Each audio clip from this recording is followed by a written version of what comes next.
bohong. Aku hanya memikirkan satu peraturan penting. Kenapa kau lakukan hari ini kalau kau bisa melakukannya besok? Few moments later.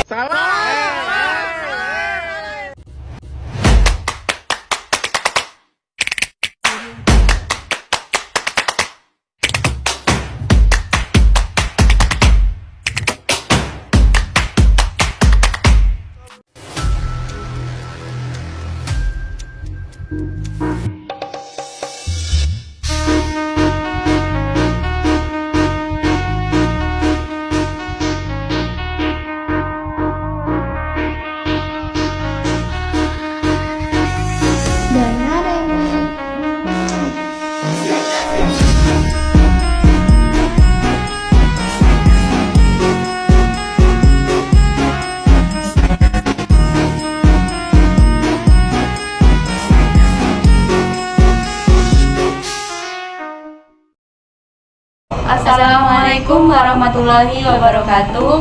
Perkenalkan, nama saya Elsa Asmarani dan saya Irma Laulandari. Di sini kita akan membahas sedikit tentang memahami konseling. Selanjutnya kita ada tamu, ada narasumber yaitu Mas Arif Rahman Hakim. silakan. Ini orangnya. Halo guys, Assalamualaikum. Waalaikumsalam. Mas Arif, gimana kabarnya hari ini? Alhamdulillah baik. Gimana? Sampai gimana? Alhamdulillah. Nah, Mas Arif, di sini saya akan bertanya, konseling itu Ya konseling itu ya proses pemberian bantuan ya, kepada seorang konseli yang memerlukan bantuan. Ya konseli itu ya dimaksud konseli itu ya klien itu sendiri yang dilakukan melalui ada 3. Nanti 3 itu termasuk beberapa pertanyaan-pertanyaan berikutnya. Kemudian kan di dalam konseling kan ada konselor dan konseling nih. Nah, konselor ini siapa sih, Mas Arif, dan konseling juga? Ya konselor itu ya. Nah di sini penting ya bagi seorang konseling ya. Bagi seorang konseling itu penting, namanya konseling itu berarti ada konselor dan konseli. Konseli itu udah klien ya. Nah nggak ada klien nggak bakal ada konselor. Nah di sini ya saya akan jelasin itu tentang konselor. Nah apa sih itu konselor itu? Ya konselor itu ya seseorang yang memberikan nasihat ya atau memberikan kewenangan dan keahliannya kepada kepribadian sosial profesional yang memberikan pelayanan kepada konseli, pada klien aktor yang secara aktif ya. Berarti bisa dibilang dengan mudahnya itu konselor itu memberikan pencapaian tujuan konseli sesuai dengan prinsip-prinsip dasar. Nah itu sendiri ya. Nah, selanjutnya itu indikator kompetensi personal yang diharapkan itu seperti apa ya, Mas Arif? Ya kalau indikator personal yang diharapkan bagi seorang konseling ya, Ya. seorang konseling ya. Ya intinya memiliki keyakinan saja sih, memiliki keyakinan saja yang mantap kepada tantangan hidupnya. Jangan pernah putus asa. Nah itu atau maksud itu ada masalah mampu meredukasi atau mampu tidak bisa ini loh, kayak bisa menahan, tidak tertekan gitu. Nah itu indikator-indikator yang seorang konselor pada konseling itu. Katanya kan di dalam konseling itu ada prinsip dasar nih untuk kliennya. Prinsip dasarnya itu seperti apa? Ya prinsip dasar itu ya seperti ada tujuan, terutama tujuan ya. Tujuan itu pasti ada harus utama tujuan itu. Nah tujuannya lalu membuat keputusan. Nah itu setelah ada tujuan itu kita harus membuat keputusannya. Nah nanti pada akhirannya mampu bertanggung jawab pada masalahnya itu, pada intinya mampu bertanggung jawab saja gitu. Nah itu prinsip dasarnya. Kalau alat utama dalam konseling itu apa? Kayak ya alat utamanya itu seperti kayak kita gini ya, wawancara atau podcast kayak gini ya. Kita ngobrol santai, ini termasuk kita konseling. Intinya tuh ya diantara kita itu ya bertanggung jawab mengambil keputusan pada klien, memfokuskan perubahan tingkat laku ya. Dia tuh yang enaknya dibilang itu alat utamanya itu yang dia memberikan wawancara konseling tanggung jawab pada seorang klien, itu aja sih sebenarnya. Nah, selanjutnya itu kan ada konteks hubungan konselor klien. Nah, itu konteks hubungan konselor klien itu apa ya Mas Farid? Boleh dijelaskan? Ya, salah satunya itu meningkatkan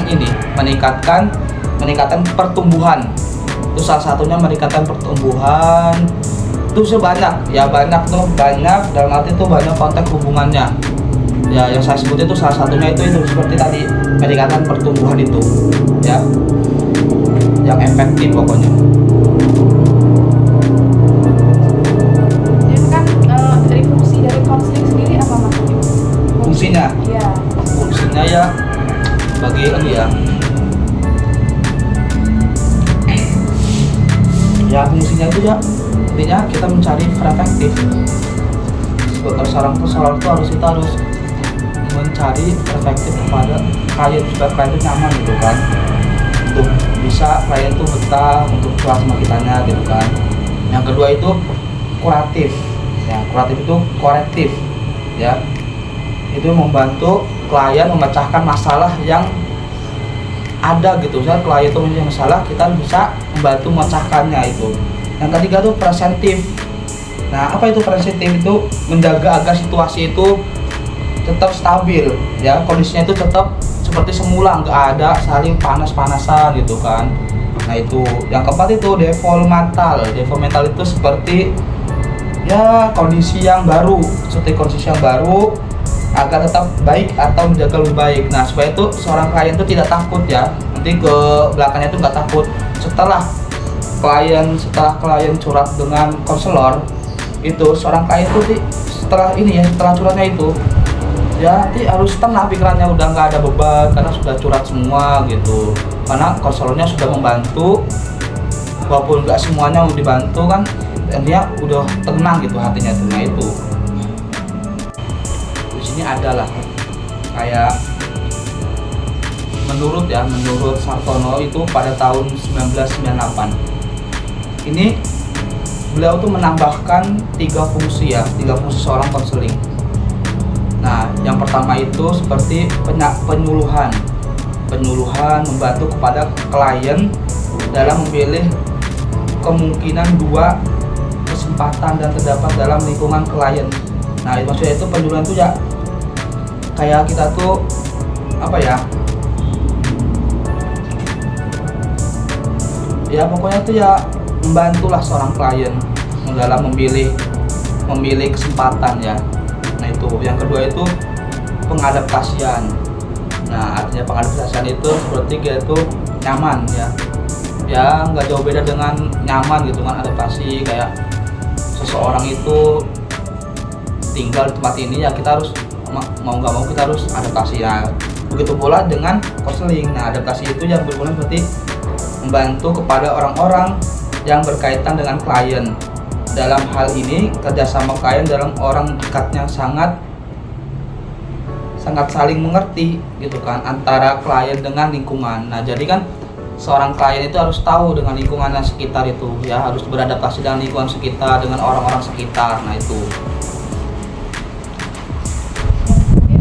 Nah itu yang terakhir, ada lagi yang terakhir ini penyesuaian ya. Jadi bisa di-searching aja ya di Google itu pokoknya itu menurut Sartono dan banyak penelitian yang lain.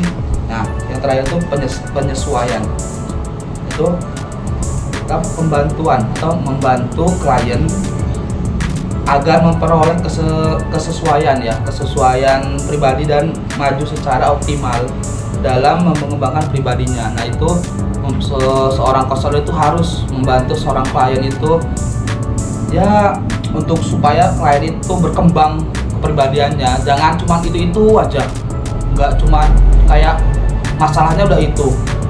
Nah dia curhat sama klien atau dia bilang sama klien atau tolong minta klien gitu, tapi ke konselor gitu kan, konselor gitu kan. Nah konselor membantu, tapi tetap ada kehidupannya setelah setelah ngomong sama konselor, tetap aja kedepannya hidupnya seperti itu terus, gak ada perubahan apapun. Nah itu harusnya konselor itu membantu ya, konselor itu membantu klien itu walaupun sedikit gitu.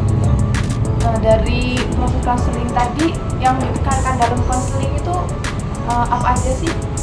Ditekankan itu ya ada ini ya, penekanannya itu ada 4 intinya tuh ya. Ini salah satunya menurut Stafford dan Grant. Itu yang pertama itu konseling sebagai proses, yang kedua itu konseling sebagai hubungan spesifik, yang ketiga itu konseling adalah membantu klien, 4 konseling untuk mencapai tujuan hidup. Nah itu menurut Stafford dan Grant ya, itu 4 tekanan bagi konselor ya, bagi seorang konselor kepada klien, itu tekanannya itu 4 itu. Nah yang selanjutnya itu kan di sini adalah konseling sebagai bantuan. Nah bantuan kan non profesional. Nah itu apa aja? Ya konseling sebagai membantu ya. Ya konseling sebagai membantu klien ya. Ya itu seorang konselor itu ya sebenarnya tuh ya, kalau bisa diartiin bahasa itu konselor itu sebagai pembantu, bukan membantu dalam arti membantu rumah tangga ya, bukan ya. Membantu seseorang yang sedang kesusahan lah hitungannya, kalau enak mudahnya ngomong. Tapi kalau ininya spesifiknya kan membantu seorang klien yang membutuhkan bantuan untuk mengatasi situasinya diri sendiri gitu loh. Nah itu.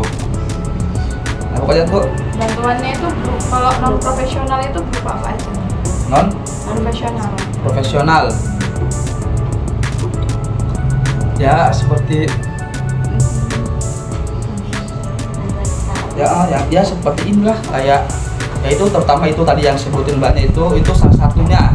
Itu banyak, itu ada berapa, ada 6 kayaknya, ada 6 mungkin kalau saya nggak lupa ya, itu 6 bantuan konseling sebagai bantuannya ya, sebagai profesionalnya itu. Yang pertama tadi bantuan sesaat, yang kedua itu bantuan materi ya, bantuan materi, ada bantuan tenaga, bantuan moral atau moral ya, ini salah, ini itu sebutin sana, bantuan moral, bantuan nasihat. Nah yang terakhir itu bantuan yang mendasarkan pada belas kasihan. Nah itu 6 bantuan non profesional bagi seorang konselor ya. Nah itu. Baiklah, ini tadi wawancara yang kita lakukan. Terima kasih juga untuk narasumber kita Mas Arif. Semoga dengan video ini bisa membantu para penonton untuk lebih paham lagi apa sih itu konseling. Sekian dari kami akhiri. Wassalamualaikum warahmatullahi wabarakatuh.